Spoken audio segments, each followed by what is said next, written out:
Hello everyone, my name's Matt Johnston and welcome to the Interesting Times, a political comedy show from the UK. Okay, I don't normally talk about American politics, but he won't shut up. But I can talk about the British response to that, and it goes a little like this. Am I going to impose tariffs on the European Union? Absolutely. The European Union has treated us so terribly. That was on Sunday. Then on Tuesday, Starmer did this. Now, calling them friends and fellow Europeans, Sir Keir Starmer has welcomed more than 40 European leaders to a summit at Blenheim Palace. And do you remember how much Trump's been salivating over Greenland?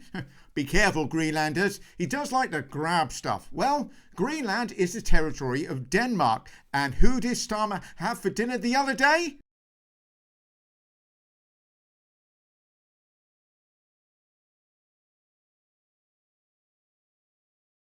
That's right. The Prime Minister of Denmark, Heidi flirt. Sorry, just being silly. Of course, Heidi flirt is, of course, the Prime Minister of Sweden. No, it's Mette Frederiksen, the Prime Minister of Denmark. I mean, just look at that flag. Invert it, and what have you got? Now, of course, all of this might be just seen to be unfortunate timing. I mean, Prime Ministers usually have their diaries filled up months in advance, right?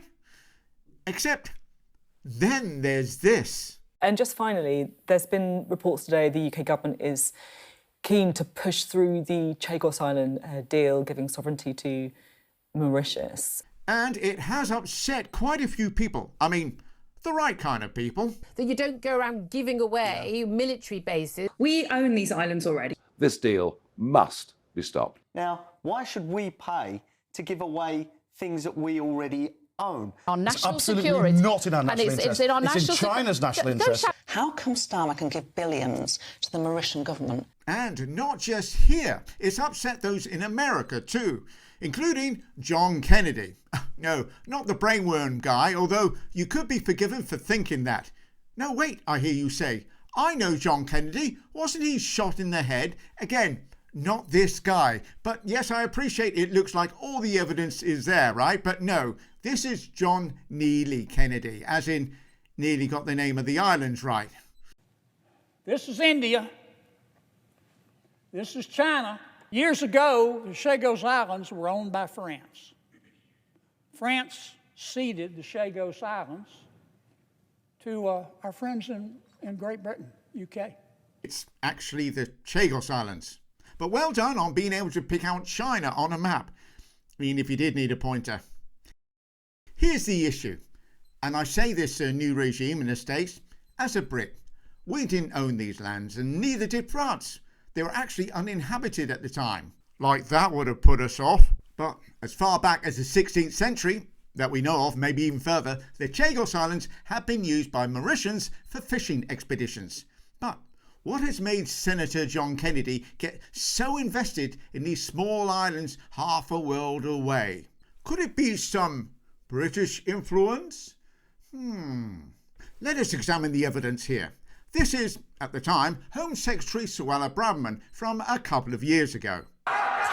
Tofu-eating wokarati. Wait, where have I heard that expression before? Some tofu-eating wokarati. Back to John Boy. It's going to really hurt the relationship between the United States of America and the United Kingdom. I know Donald Trump pretty well. I know Marco Rubio pretty well. They'll forgive, but they'll never, ever forget. Don't do it, Mr. Prime Minister. Oh, he's doing it. He's pushing this deal through harder than a reform voter pushing a door which says pull on it. In fact, he's done all of it. At this rate, I'd be surprised if he doesn't just ring up Trump and say, so, Musk tells me that America's for sale. Oh, just the president. In which case, no thanks. I want an investment that's going to be around for a few years. So, why troll a notoriously thin-skinned man and new leader of the free, not for long, world? It's funny, but also it's kind of maybe payback on this guy. See, what with his civil war is inevitable and accusing Starmer and other members of his cabinet of facilitating child rape in the UK, maybe this is Keir Starmer's own salute to the dead-skinned creep. But payback really isn't Starmer's thing. This is more than that. This is the knowledge that Reform are growing in the polls, on the same or indeed ahead in some of them on Labour. So he needs to stop that. And Reform's most damaging policy at the moment is their affinity with Trump. And now Farage has stood by him, no matter what.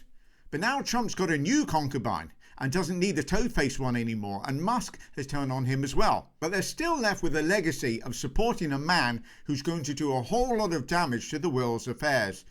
Put simply, the US is having a little coup, and Farage isn't invited. And international and legal experts seem to be saying that Trump's policies are going to blow up in his face, which most reasonable people don't want. I did say reasonable people. So, put simply, Starmer's keeping outside the blast range, because when some South African waiter offers Trumpet just one more wafer-thin chicken McNugget in the form of damaging tariffs or even more damaging conquests, it's going to go boom. And you don't want to be around when that happens. And there's no point in trying to reason with a man that thinks he can just take Greenland or Panama and make Canada the 51st state, or claims to know the biggest and bestest words but struggles to think of them when asked the simplest question. And there's no point in reasoning with his British serfs either.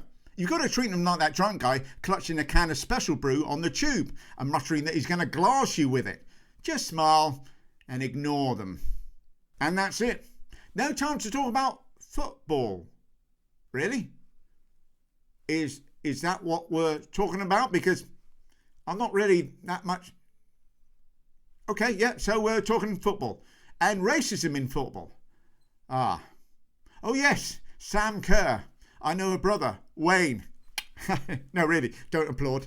So, Sam's in hot water for damaging a taxi on a night out, but also for racially aggravated public order. See, Joey Barton, the women's game really isn't that much different, is it?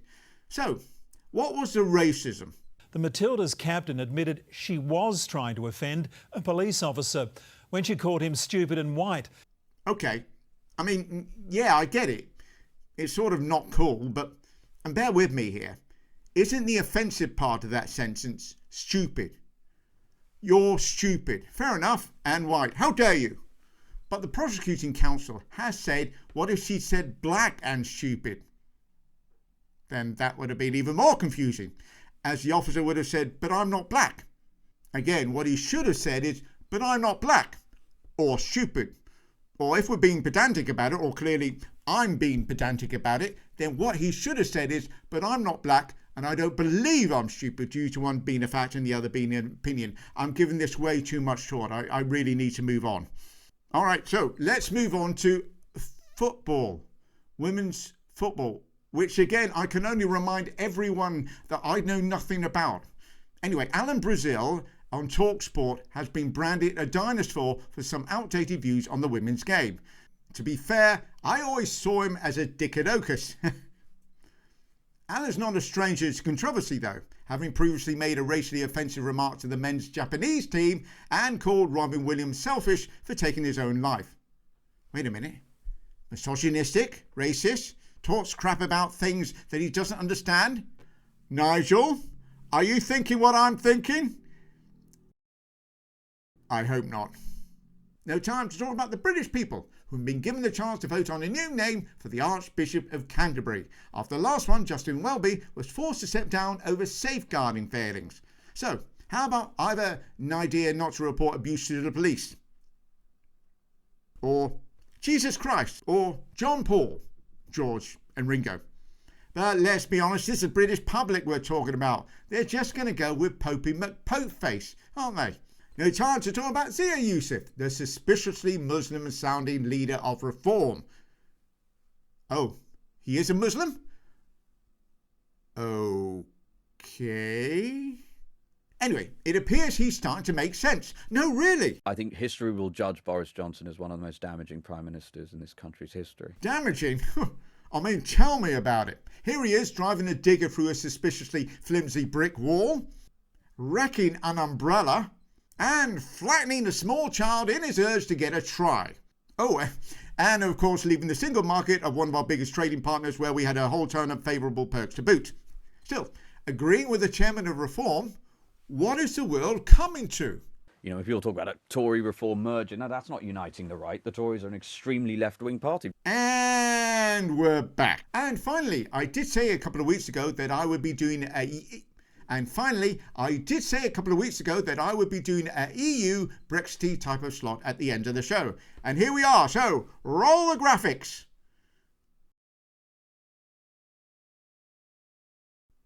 I'm happy with that. Just need to work on some music, maybe. Anyway, like last week's show, it could be said that the main story here is all about rejoining the EU, although it seems Starmer's still hoping for a seat at the table, but leaving before the bill arrives.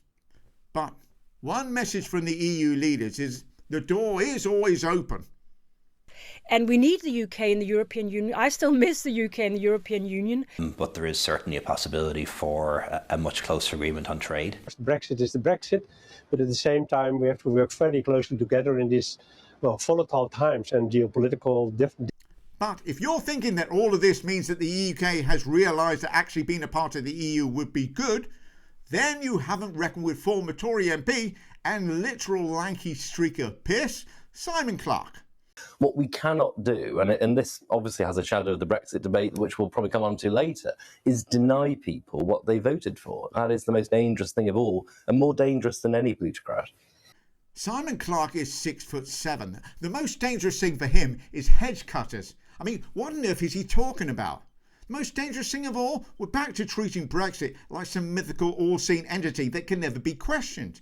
It's just a binary general election. We have had general elections before. We've had 3 since the Brexit vote, and nobody's any wiser at what it's supposed to mean. So, little wonder it's taking on a hazy, unclear, some might say spiritual aspect.